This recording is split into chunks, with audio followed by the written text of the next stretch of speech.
Bonjour à toutes et à tous. Je ne veux pas commencer le volet économique de mon projet par une idée générale. D'abord parce qu'il y aura plusieurs vidéos sur le sujet. Et si vous le voulez bien, je veux commencer un peu par l'entreprise. L'entreprise, c'est comme les bonbons. Plus on les suce, et moins il en reste. Pas d'entreprise, pas d'emploi. Le libéralisme sans contrainte n'a jamais défini la place sociétale de l'entreprise. La vraie création de richesse, c'est l'export. On ne travaille pas de la même façon en Guadeloupe et à Saint-Pierre-et-Miquelon.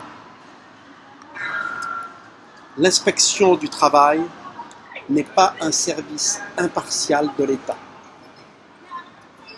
La France a le droit et le devoir de créer un autre syndicalisme.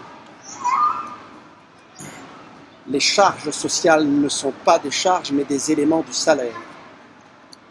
Imaginons un instant que les entreprises ne versent plus le salaire net, mais au contraire qu'elles versent le brut. Et que ce soit à chacun de verser les cotisations qu'il souhaite, où il souhaite. Je n'y suis pas favorable du tout. Mais c'est une option qui serait possible et à laquelle il faut réfléchir, ne serait-ce que pour comprendre notre système actuel.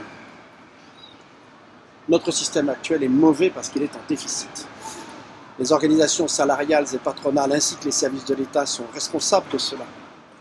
Mais pas seulement eux, les plus grands coupables et les plus grands responsables, en vrai, ce sont les salariés à qui leur ont confié la gestion de ce système et sur lesquels, aujourd'hui, ils n'ont hélas plus absolument aucune emprise. Il ne peut y avoir de saine gestion ni de liberté sans une vraie responsabilisation des individus. Le travail n'est pas un droit. Le travail, c'est le résultat d'une vente. Les entreprises n'ont pas le pouvoir de créer des emplois, elles créent des emplois par obligation. L'économie, c'est du courage et c'est de la volonté. Dans la prochaine vidéo, je vous dirai ce que je ferai. La santé d'une nation ne se décrète pas. Enfin, la santé économique d'une nation ne se décrète pas. Elle est le résultat de l'implication de chacun de ses ressortissants et de leur volonté à offrir aux autres le meilleur bonheur possible. Je n'ai pas dit la meilleure consommation, j'ai bien dit le meilleur bonheur possible.